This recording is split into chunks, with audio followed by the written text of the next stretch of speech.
Hello friends, Neha એજ્યુકેટરમાં આપનું સ્વાગત છે. આજે હું લઈને આવું છું 3 જાન્યુઆરી 2026ના મહત્વના કરંટ અફેર્સ, જે તમારી આવનારી પરીક્ષામાં તમને ખૂબ ઉપયોગી થશે અને તમને ચોક્કસ એક માર્ક અપાવડાવશે. પરંતુ એ પહેલા કાલે તમારી એસટીઆઈની એક્ઝામ છે, રાઈટ?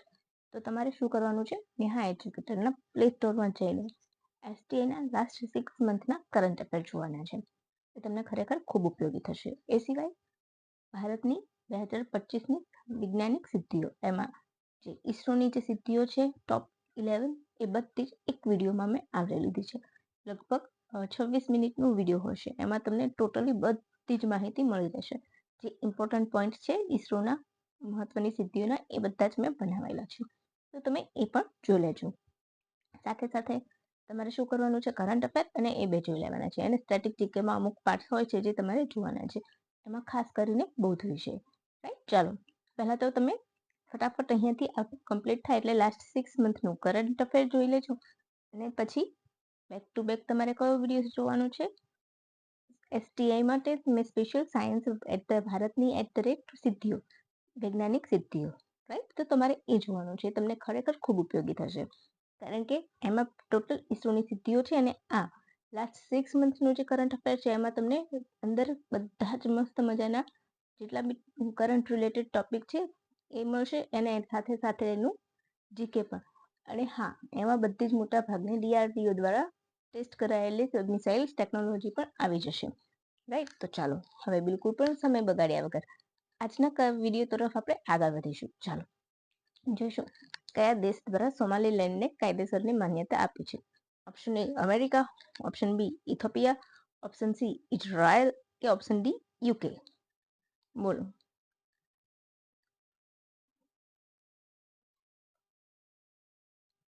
તો અહીં આપણો જવાબ આવશે ઓપ્શન સી ઇઝરાયલ. ડન.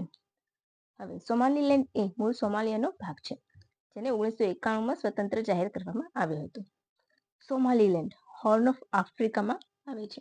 યાદ રાખજો, હોર્ન ઓફ આફ્રિકામાં કયો દેશ આવે છે? તો સોમાલીલેન્ડ. ઇઝરાયલે હાલ માન્યતા આપી છે, એટલા માટે ચર્ચામાં છે. 98% આ તમારી આવનારી પરીક્ષામાં પૂછાશે. અત્યારે એટલા માટે નહીં પૂછાય કારણ કે પેપર ઓલરેડી નીકળી ગયા હોય છે, એટલે, રાઈટ? ધ હોર્ન ઓફ આફ્રિકામાં શેનો સમાવેશ થાય છે? તો સોમાલીલેન્ડનો. ઇઝરાયલ દ્વારા માન્યતા મળતા પ્રથમ વખત એવું બન્યું છે કે સોમાલિયા તેનો વિરોધ કરવાનો છે, રાઈટ? તો ઇઝરાયલ દ્વારા સોમાલીલેન્ડને માન્યતા મળતા સંયુક્ત રાષ્ટ્ર સભ્ય દેશમાંથી માન્યતા પ્રાપ્ત એ પ્રથમ દેશ બન્યો છે. એ તમારે યાદ રાખવાનું છે, રાઈટ? પછી સોમાલીલેન્ડને ડી-ફેક્ટો સ્વશાસિત પ્રદેશ છે, એટલે કે જેને પોતાની સરકાર છે, સંસદ છે, બંધારણ છે, કરન્સી છે, સેના વ્યવસ્થા છે, છતાં પણ એને યુએન દ્વારા માન્ય દેશ તરીકેની ગણના થતી નથી. તો ઘણીવાર તમને સીધું પૂછી લે કે સોમાલીલેન્ડ એ કેવો દેશ છે, સિમ્પલી, રાઈટ? તો તમને પૂછી લે, તો તમારે યાદ રાખવાનું છે. અને સોમાલિયાનો ભાગ છે, એટલા માટે હોર્ન ઓફ આફ્રિકામાં કહેવાય છે. હવે હોર્ન ઓફ આફ્રિકામાં કયો આવે? તો જીબુટી આવે છે, ઇરિટ્રિયા આવે છે, ઇથોપિયા આવે છે, રાઈટ? તો તમારે આટલું યાદ રાખી લેવાનું છે. હવે આપણે એના વિશે થોડુંક જોઈશું. તેને પોતાની કરન્સી હોવા છતાં યુએન દ્વારા માન્યતા પ્રાપ્ત ન હોવાથી તેમાં વેપાર કરી શકાતો નથી. એ તમારે યાદ રાખવાનું છે.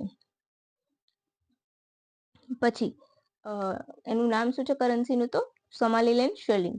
પ્રતીક સ્લેશ છે. રાજધાની હર્ગેસા. સોમાલીલેન્ડ સાથે સરહદ ધરાવતા દેશ સોમાલિયા, જીબુટી, ઇથોપિયા. યાદ રાખજો, રાઈટ?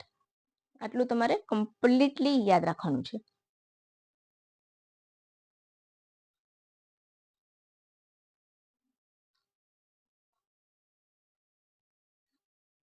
હું પાણી પી લઉં.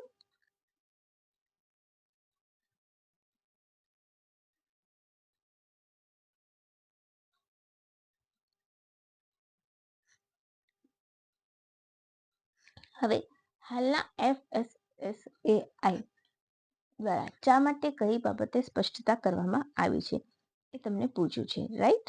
તો તમારે યાદ રાખવાનું છે. શું યાદ રાખવાનું છે? ઓપ્શન એ હર્બલ ટી પર પ્રતિબંધ મૂકવામાં આવ્યો છે, ઓપ્શન બી, કેમેલિયા સિનેન્સિસ છોડ પર બનેલા ઉત્પાદનને ચા કહેવામાં આવશે. ઓપ્શન સી, ગ્રીન ટી પર પ્રતિબંધ મૂકવામાં આવ્યો છે, કે પછી ઉપરના બધા. બોલો શું જવાબ આવશે? તો અહીં આપણો જવાબ આવશે ઓપ્શન બી. શું આવશે? Option B. ડન. હવે કેમ? તો કેમેલિયા સિનેન્સિસ ચાના છોડનું વૈજ્ઞાનિક નામ છે. બરાબર છે. ઇન્ડિયા, ચાઇના, શ્રીલંકા, કેન્યા જેવા દેશોમાં મુખ્યત્વે પેદા થાય છે. આ છોડના પાંદડામાંથી બ્લેક, ગ્રીન, ઓલોંગ વ્હાઇટ ટી તૈયાર થાય છે અને એને ચા કહેવામાં આવશે. રાઈટ. હવે FSSAIનું નવા નિયમોનું ઉદ્દેશ તો શું છે? એમણે પહેલા તો એનું પૂરું નામ તમને ખબર હોવું જોઈએ. રાઈટ. તો food safety and standard authority of India 2025માં એણે નિયમ જાહેર કર્યું છે. રાઈટ. એના ઉપરથી આપણને એની વિશે ખબર હોવી જોઈએ. ચા વિશે કે તમને સિમ્પલ પ્રશ્ન આ રીતના પણ પૂછી શકે છે. હવે જો બજારમાં કોઈ પણ ચા લેબલ આપવામાં આવે તો જરૂર છે કે તેના ઉપર કેમેલિયા સિનેન્સિસ પર બનેલું છે એવું લખ્યું છે. હર્બલ, ફ્લાવર, રોબીસ, ડેટોક્સ ટી વગેરે કેમેલિયા સિનેન્સિસના પણ પરથી ન બનતા તેમને ટી તરીકે લેબલ કરવું એ મિસલીડિંગ કરાશે એવું જાહેર કરવામાં આવ્યું છે. હવે આપણે આના વિશે જોઈશું. FSSAI એટલે કે food safety and standard authority of India. અહીંયા મેં લખ્યું નથી પરંતુ યાદ આવ્યું છે તો મેં તમને કહી દીધું. Right. Food safety and standard authority of India 5મી સપ્ટેમ્બર 2008ના રોજ સ્થાપના થઈ હતી. રાઈટ. નવી દિલ્હીમાં મુખ્ય મથક છે. રાઈટ. એ યાદ રાખવાનું છે. હવે આપણે આગળના પ્રશ્ન તરફ આગળ વધીશું. તાજેતરમાં દક્ષિણ પૂર્વ ધ્રુવ પર સ્કી અને ટ્રેકિંગ કરનાર પ્રથમ ભારતીય યુવા મહિલા કોણ બની? તો માલાવત પૂર્ણા. ઓપ્શન એ, માલાવત પૂર્ણા, અજીત બજાજ, કામ્યા કાર્તિકેય કે એક પણ નહીં. બોલો.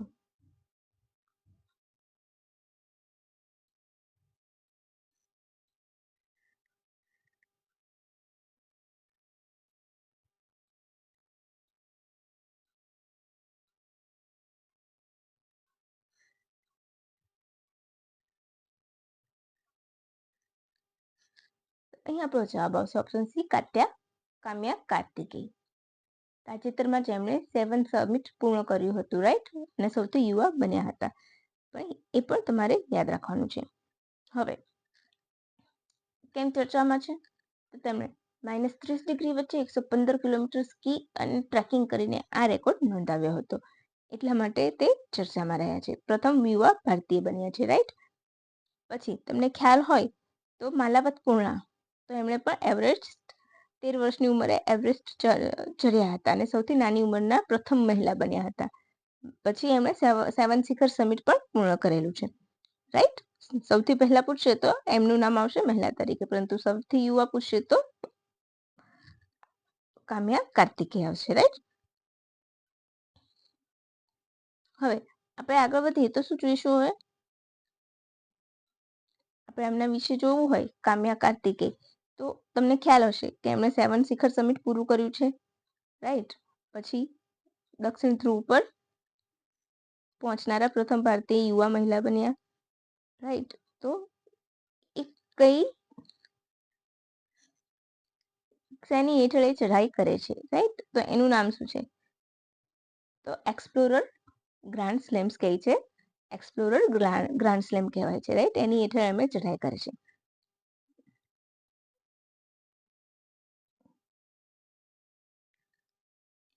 રાઈટ.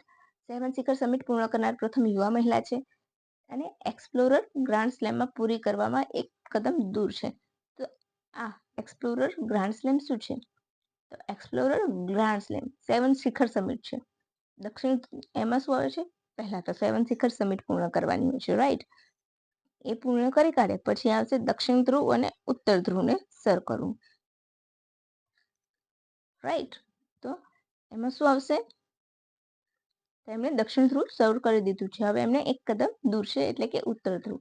હવે શું તેઓ પ્રથમ ભારતીય છે દક્ષિણ ધ્રુવ સર કરનારા? તો ના. અજીત બજાજ અને દિયા બજાજ ભારતના પ્રથમ પિતા પુત્રની જોડી છે જેમણે આ ગ્રાન્ડ સ્લેમ પૂરી કરી હોય. રાઈટ, યાદ રાખી લેજો.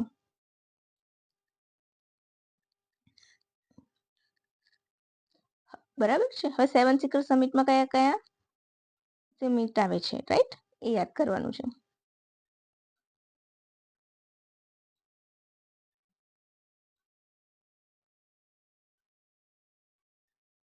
તો માઉન્ટ એવરેસ્ટ એશિયા. પછી અચ્છા, તમારે આના વિશે 7 શિખર સમિટના માપ ને બધું જોઈતું હોય તો તમારે, મેં એના માટે પણ સ્ટેટિક જીકેમાં વિડીયો બનાવેલો છે, તો એ પણ તમે જોઈ લેજો કે કયા સાત ખંડના 7 સૌથી ઊંચા શિખરો છે અને એનું નામ શું છે અને એને સર કોણે કર્યો છે, એ તમારે યાદ રાખવાનું છે. તો તમે ત્યાંથી જોશો ને તો તમને મળી જશે. હવે આપણે જોઈ લઈશું કે એશિયામાં માઉન્ટ એવરેસ્ટ, દક્ષિણ અમેરિકાના એકાંકગુઆ, ઉત્તર અમેરિકાનું ડેનાલી, આફ્રિકાનું કિલિમંજારો, યુરોપનું એલ્બ્રસ અને એન્ટાર્કટિકાનું માઉન્ટ વિન્સન એ એના શિખરો છે. સૌથી વિશ્વના 7 મોટા શિખરો 7 ખંડમાં આવેલા. રાઈટ.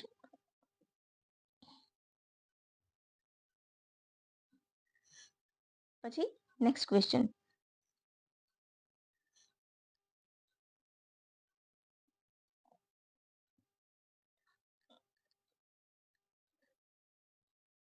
વિમેન્સ હોકી ટીમના નવા કોચ તરીકે કોની નિમણૂક કરવામાં આવી છે?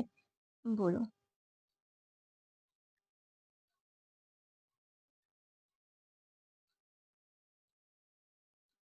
વિમેન ક્રિકેટ ટીમના નવા કોચ તરીકે કોની નિમણૂક કરવામાં આવી છે? Option A Sjoerd Marijne, option B Dilip Tirkey, option C Harendra Singh, option D Rani Rampal. બોલો.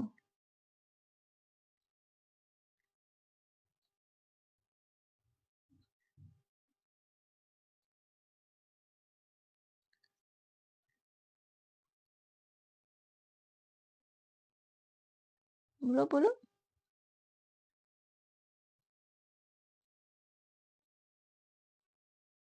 તમારે મને કહેવાનું છે શું પ્રથમ ભારતીય કોઈ છે કે જે દક્ષિણ ધ્રુવ પર પહોંચ્યું છે? અને હા તો એનું નામ મને કમેન્ટ બોક્સમાં કમેન્ટ કરજો. મેં એટલા માટે કરાવ્યું નથી, બરાબર. હા યસ તો મને એ કમેન્ટ બોક્સમાં તેનું નામ કમેન્ટ કરજો, અને ના હોય તો ના લખી દેજો. હવે આમાં શું આવશે આપણો જવાબ? તો અહીંયા વિમેન્સ હોકી ટીમના કેપ્ટન કોચ તરીકે સજ્જડ મારીજીનાની નિમણૂક કરવામાં આવી છે. ડચ નાગરિક છે, એટલે કે નેધરલેન્ડના છે. હરેન્દ્રસિંહનું સ્થાન લેશે. દિલીપ તર્કી તો ભારતીય હોકી ફેડરેશનના સીઈઓ ચેરમેન છે. રાઈટ, ઇનફ છે આટલું. તમારે વધારે ડિટેલ કરવાની જરૂર નથી. The light and the lotus relics of the Avoked One નામનું પ્રદર્શન શેનાથી સંબંધિત છે? અશોકના શિલાલેખ, પીપરવાહ અવશેષ, નાલંદા વિદ્યાપીઠ કે ઉપરના બધા? અહીં આપણો જવાબ આવશે ઓપ્શન બી પીપરવાહ અવશેષ. રાઈટ. તો આ ક્વેશ્ચન મારે મૂકવાનો નહોતો, ભૂલથી મુકાઈ ગયો છે. આપણે અહીંયા જોઈશું, ફોકસ આપણે અહીંયા કરીશું. ભગવાન બુદ્ધના સાથે સીધા જોડાયેલા પ્રાચીન અવશેષો છે જે તેને કપિલ વસ્તુ સાથે જોડે છે. 1898માં પીપરવાહ અવશેષોની શોધ થઈ હતી અને વડાપ્રધાન 3 જાન્યુઆરી એટલે કે આજે રાયપિથોરા ખાતે તેનું આંતરરાષ્ટ્રીય પ્રદર્શનનું ઉદ્ઘાટન કરશે. તમને ખ્યાલ હશે કે આ વિશે તો મેં પહેલા પણ કરાવ્યું છે. તો હોંગકોંગમાંથી હરાજી થતી હતી અને સ્ટોપ કરાવીને પછી આપણે અહીંયા લાવ્યા હતા એના અવશેષો. રાઈટ. અને એનું થીમ શું હશે? તો સાચીના સ્તૂપ આધારિત થીમ શરૂ થશે. રાઈટ, થીમેટિક હશે અલગ અલગ. હવે આજે છે 3 જાન્યુઆરી, તો આજે મહાયાન દિવસ પણ ઉજવવામાં આવે છે. બૌદ્ધ ધર્મની એક મુખ્ય શાખા છે જે બૌદ્ધિસ્ત્વ બનાવવાના વિચારધારા પર આધારિત છે. હવે તમારે મોટા ભાગે પૂનમના દિવસે હોય છે. તો આજે પણ પૂનમ છે, તો બૌદ્ધ સાથે જોડાયેલી પૂનમોમાં અગત્ય શું છે? તો બુદ્ધ પૂર્ણિમા, તેમનો જન્મ, મૃત્યુ અને જ્ઞાન પ્રાપ્તિ ત્રણે એક દિવસે થઈ હતી વૈશાખી પૂનમ. પછી અષાઢી પૂનમ તો ધર્મચક્ર પરિવર્તન એટલે કે જ્ઞાન પ્રાપ્તિ ઉપદેશ આપ્યો હતો, જ્ઞાન પ્રાપ્તિ બાદ એને ધર્મચક્ર પરિવર્તન કહેવાય છે. રાઈટ. તો તમારે આટલું યાદ રાખવાનું છે. હવે જો તમને લાગતું હોય કે તમે નેહા એજ્યુકેટર પર તમને ખરેખર ઇન્ફોર્મેટિવ માહિતી મળે છે તો લાઈક કરજો, શેર કરજો, કમેન્ટ કરજો. અને બુધ પરથી યાદ આવ્યું કે મેં એક સ્ટેટિક જીકેમાં બુધની 4 સંગતિ, 4 નહીં પરંતુ કુલ 6 સંગતિ થઈ હતી. કેટલી? 6 સંગતિ હતી. કુલ બુધની 6 સંગતિ થઈ હતી. એ 6 સંગતિમાંથી જે 4 અગત્યની છે એ હાઇલાઇટ કરીને આપી છે અને બીજી 2 એક્સ્ટ્રા જે થયેલી છે એ સંગતિ વિશે આપી છે. ઘણા વિદ્યાર્થી મિત્રો કોના કાળમાં, કોના અધ્યક્ષતામાં અને ક્યાં થઈ હતી અને શું થયું હતું એમાં હંમેશા કન્ફ્યુઝ રહે છે. તો એ 4 તમારું શોર્ટ્સમાં મેં આપેલો છે. 2 મિનિટનો લગભગ વિડીયો છે. તો તમે એક્ઝામ આપવા જાઓ તે પહેલાં જોઈ લેજો. તો હવે મને રજા આપશો. Thank you for watching my video. અને હા, આ વિડીયોની પીડીએફ તમને નીચે ડિસ્ક્રિપ્શન બોક્સમાં ચોક્કસ મળી જશે. તો ડાઉનલોડ કરી લેજો. Thank you for watching my video and by friend. Have a good day.